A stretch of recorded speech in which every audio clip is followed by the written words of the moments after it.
Hello everyone, welcome to Physics Mafia. Today we are going to discuss problem number 1.86 from Iodo-Hitley series. ये vertical circular motion और work energy power का mix question होता है। Vertical circular motion के problems में work energy power को use में लेते हैं तो थोड़े आसान हो जाते हैं ना, हमें डायनेमिक्स नहीं लगानी पड़ती उसमें। फोर्स की इक्वेशंस लिख करके चीज़ें कैलकुलेट करना टेंजेंशियल डायरेक्शन और सेंट्रीपिटल डायरेक्शन में थोड़ा सा मुश्किल होता है, तो वो सब चीज़ें हमें वर्क एनर्जी पावर यूज़ करते हैं हम एनर्जी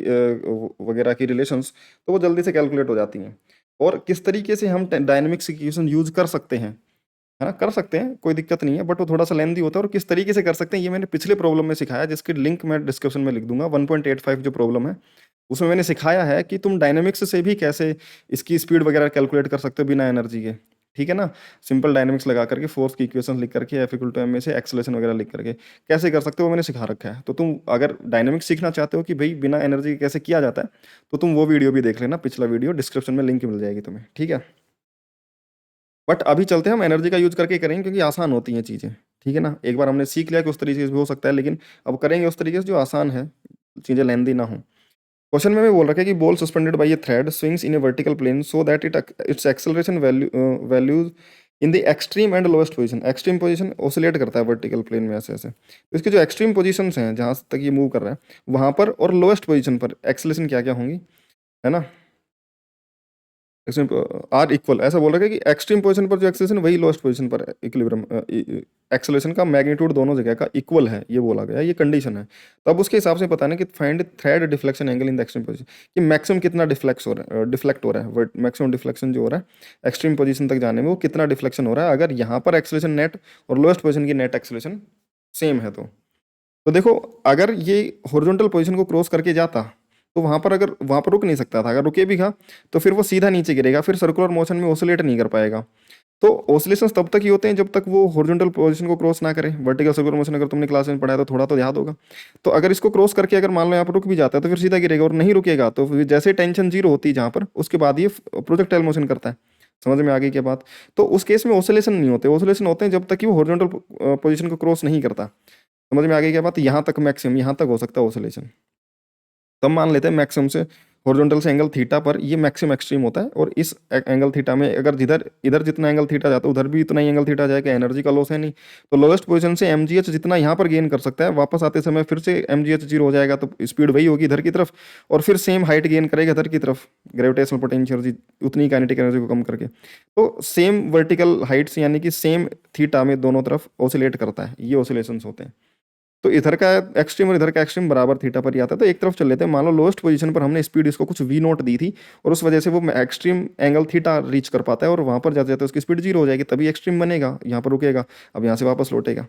तो मान लो ऐसे सिनेरियो में ये लेंथ एल थी रस्सी की, एंगल थीटा तक गया, तो वर्टिकल में इस वाले ट्राइंगल में देखेंगे ये लेंथ एल है, तो वर्टिकल कॉम्पोनेंट इसका एल का कोस थीटा कॉम्पोनेंट, अगर थीटा बेस में है तो ये एल कोस थीटा बन जाएगा। तो ऊपर वर्टिकल गया तो वर्टिकल हाइट कितनी गेन करा लोएस्ट पोजीशन से, ये हाइट कितनी आ जाती है, टोटल एल में से ये एल कोस थीटा माइनस कर देंगे, तो L minus L cos theta, यानी एल कॉमन ले लिया तो L one minus cos theta, ये तुम्हारी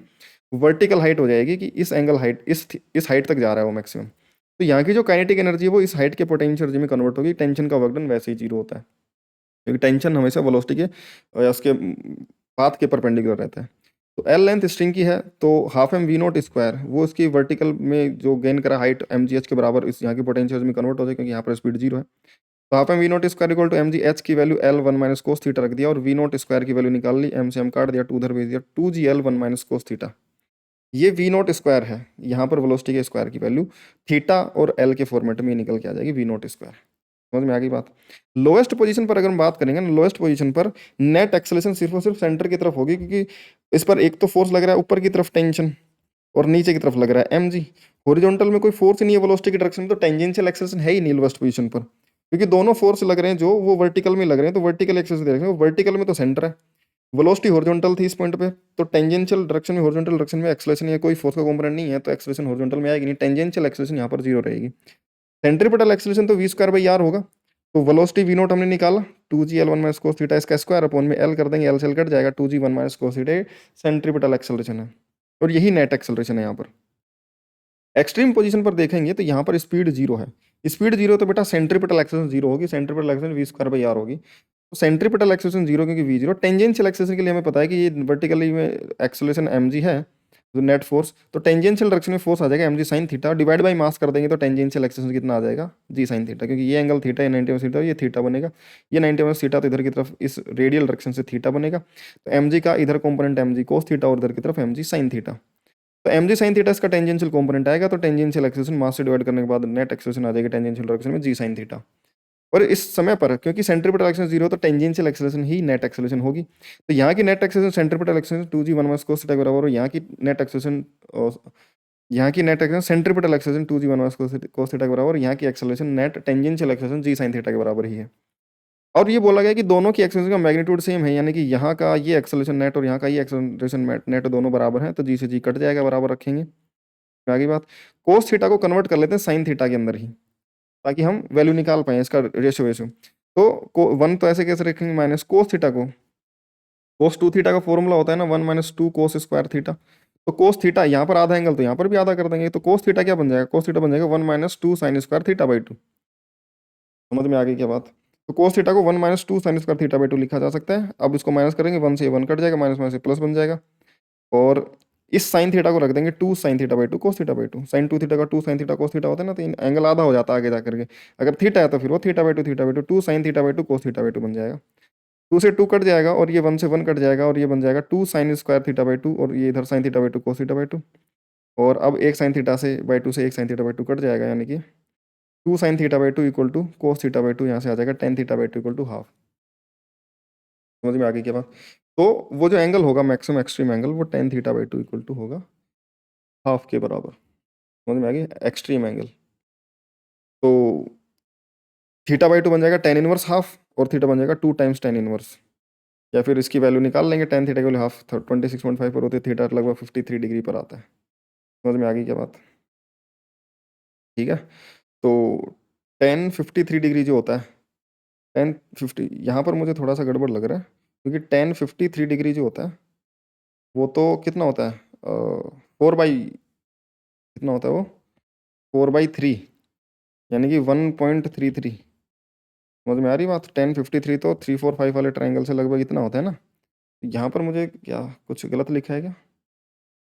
नहीं मतलब नहीं ठीक ही है, इसमें